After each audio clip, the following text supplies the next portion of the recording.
Hey guys, Ronald here. Today I'm going to show you how to replace a broken coupler of a blender. As you can see, if I press this pulse button, it is hardly moving.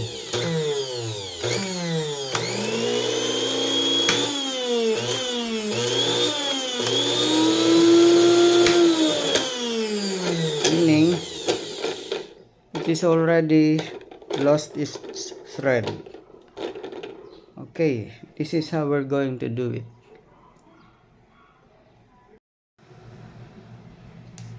I will try to use my mini grinder to remove this.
Now let's open the back side of it.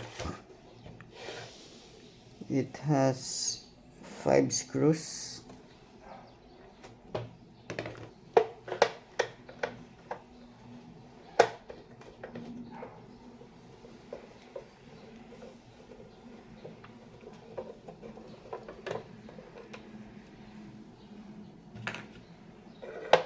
You can forward the video if you don't want to see this unscrewing process.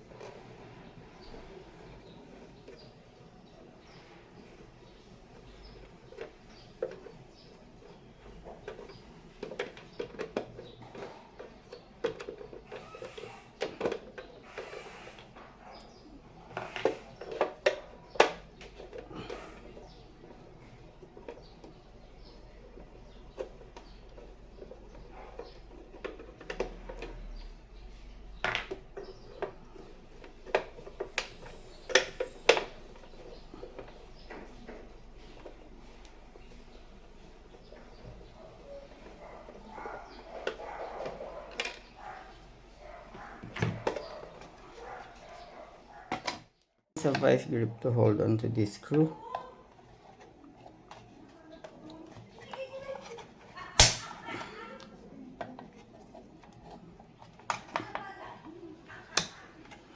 Okay.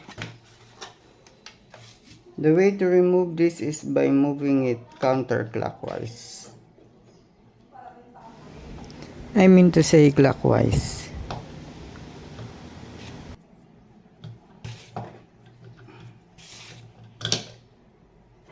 Okay.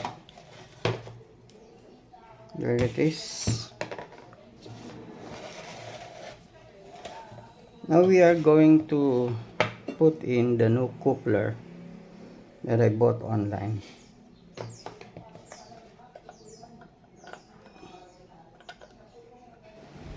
You can install this new coupler by turning it counterclockwise.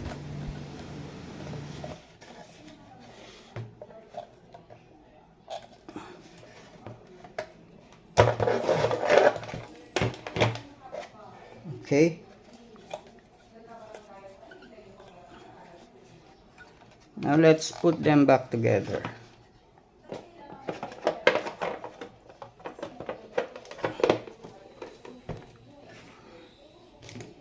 It's better if you have a magnetic screwdriver because you can just put the screw at the tip, then screw it back.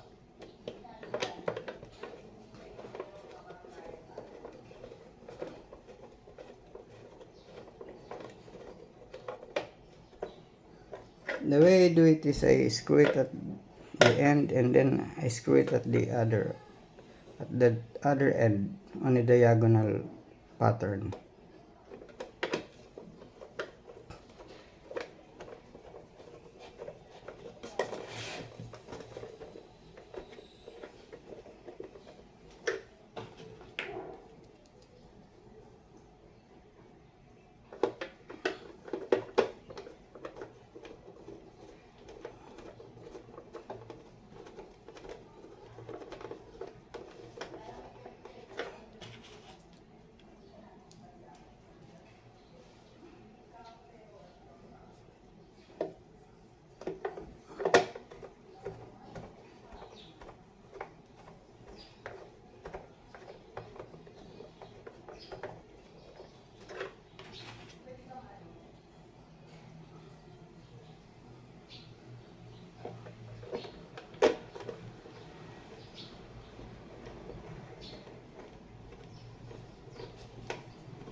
I'll write a mark so that you can see that it's turning.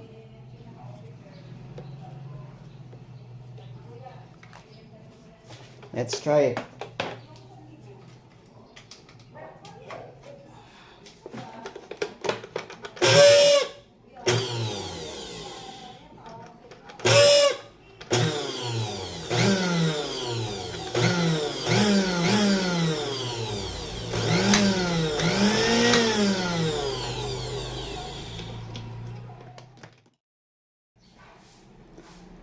Okay, on a side trip, I accidentally broke this cover of our blender. So, I just have to fix it.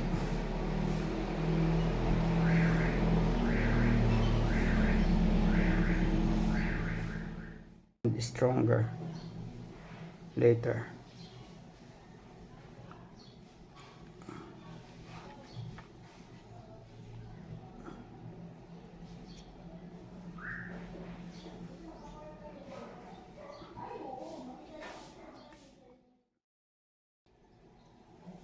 Now I'm going to add some plastic sheets over here and over there, just to make the bond stronger. I just cut out this discarded plastic sheet and I'll stick it there using super glue.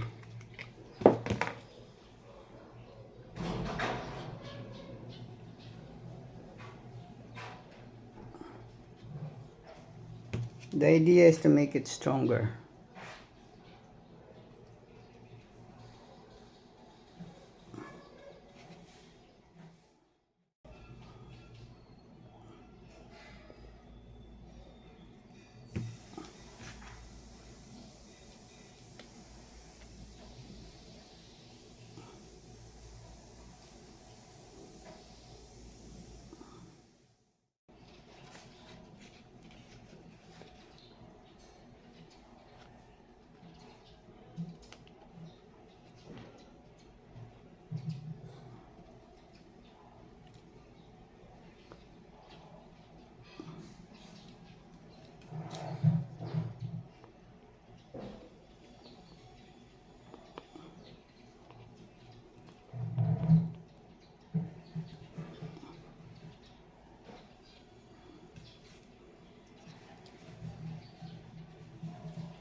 Okay, let's complete for it to harden. This is a quite old blender. That's why it's so brittle now. Okay, that's it. Thank you for watching and see you on your next video. Bye. Okay, that's it.